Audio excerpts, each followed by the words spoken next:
What's up, everybody? Welcome into another episode of Bulls Latest. Your host, Matt Johnson here. I want to kick off today's show with an intriguing Josh Giddey update. Both sides are continuing to play kind of a cat and mouse game when it comes to the Bulls organization and Josh Giddey's camp. As the reality of the 2025-26 season begins to set in, however, it sounds like the front office of the Bulls has finally felt some pressure to get a deal done in recent hours here. The Bulls have finally increased their offer to Giddey since free agency opened in June. Whether it's by enough, however, is a fitting question to ask.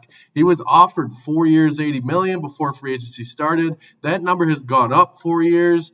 Has gone up to 4 years, $88 million. That number, however, is still in the bottom of the barrel for starting point guards there. So if you're the Bulls, who just committed 5 years, $90 million to a guy like Pat Williams, and I've talked about this a ton, on a lesser body of work, now you're all of a sudden drawing a line in the sand for where you're looking to go with Josh Giddey in that deal. If the Bulls do not continue to push this sum higher, I would not be stunned to see Giddey join the Nets' Cam Thomas and accepting a qualifying offer. Josh Giddey's would be somewhere around $11 million, so it would be higher than Cam Thomas's was, making it even more of a no-brainer for Giddey and his camp if things get to that point.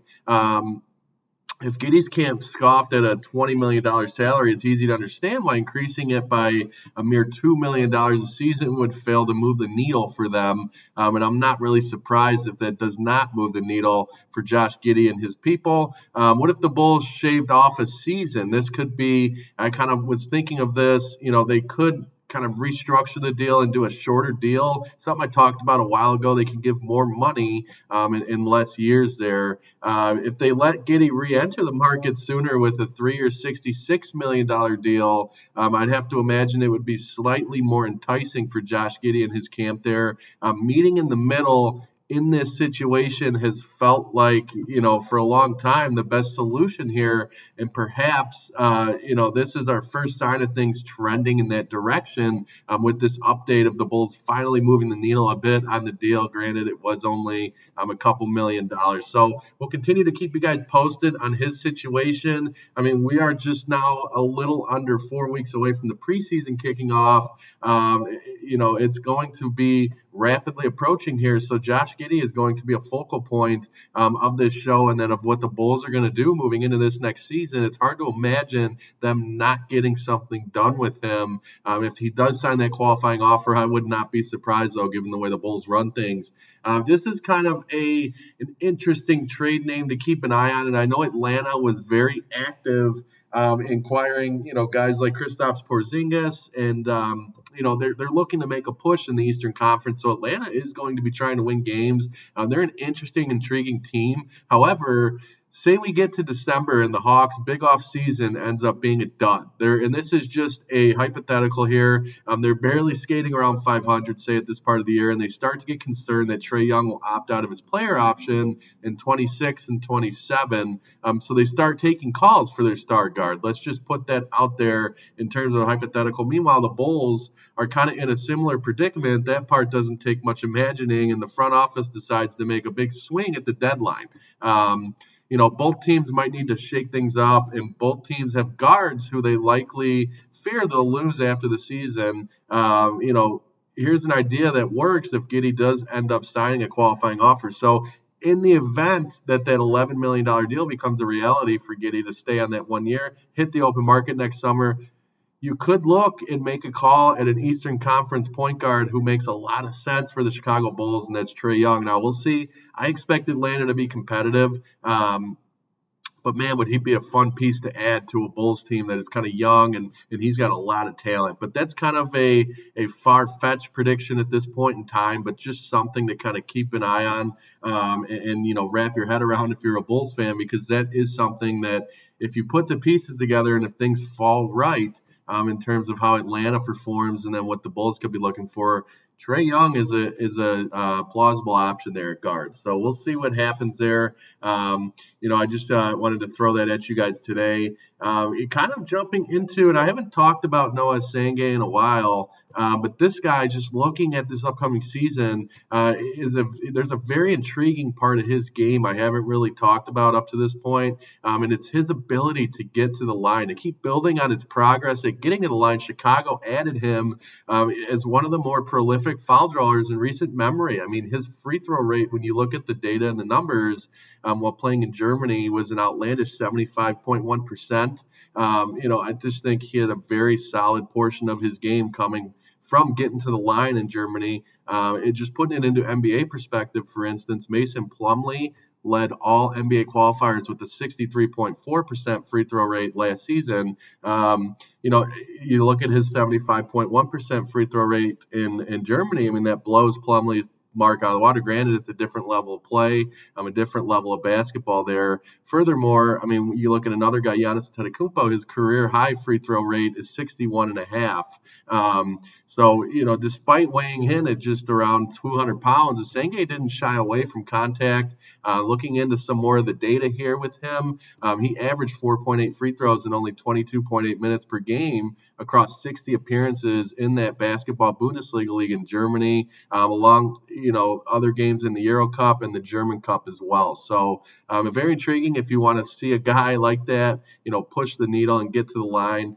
He's almost a third of his points came via free throw there at 31% of his shots. For reference, only 24.4% of apparent notorious foul drawer Mason Plumlee's points came via the foul line as well. So, I mean, he's blowing those numbers out of the water. Granted, it is a different level of play. And remarkably, Essengue he was only, the only player to log fewer than 23 minutes per game, yet still attempt over 4 free throws, all while playing against professionals at 17 and 18 years old. So, I mean, although he's playing in Germany and overseas at a very young age there, he's showing some promise in that aspect of his game. And you fast forward to his NBA debut, Essengue appeared uneasy with the physicality of the NBA at first. And if you guys remember, when the NBA Summer League kicked off, I kind of jumped into that in terms of something he struggled with the physicality at his size. I think he will get bigger. I expect to see Noah Essengue put on some muscle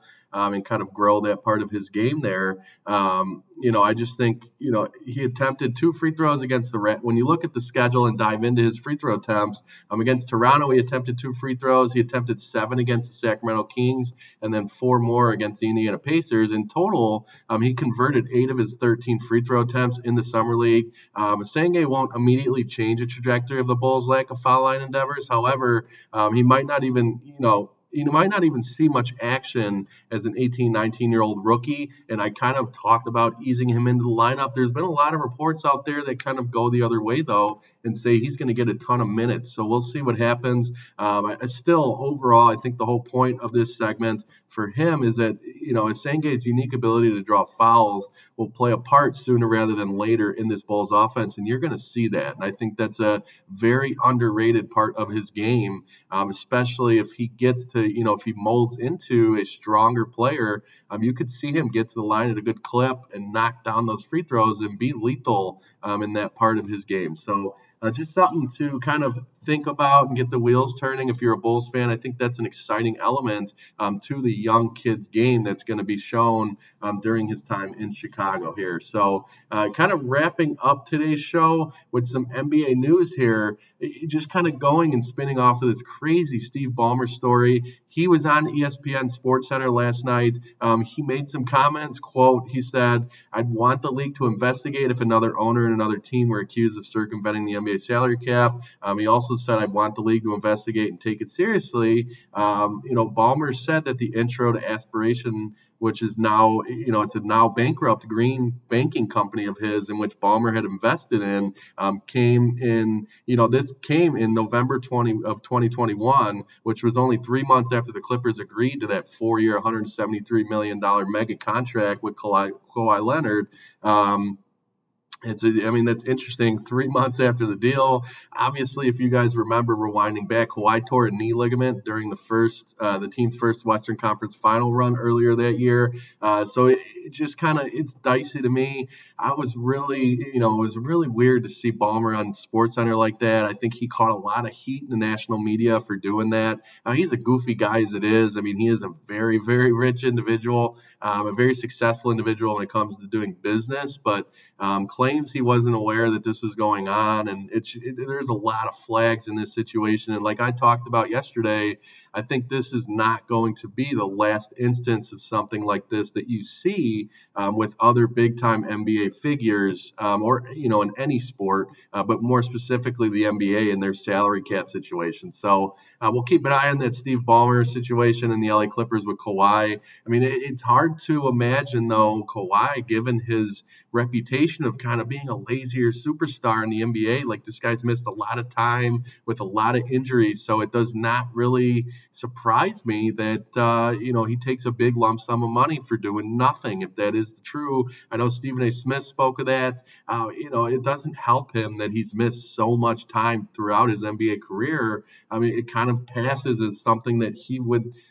go ahead and do. So we'll see what happens. But I know Kawhi Leonard, it's not going to be an easy thing for him to kind of deal with now. But, he kind of built that reputation for himself. So, although he is one of the more talented players we've ever seen, he's missed more time over the last couple of years than we've ever seen as well. So we'll keep you guys posted on that. Overall, I want to thank you guys for joining me on this show. And I want to, remind you guys, if you could hit the like and subscribe button, goes a long way for the channel. The season is right around the corner, so I'm excited to get some more game analysis at you guys and previews and stuff like that. So have a great weekend, everybody, and we will catch you guys on Monday.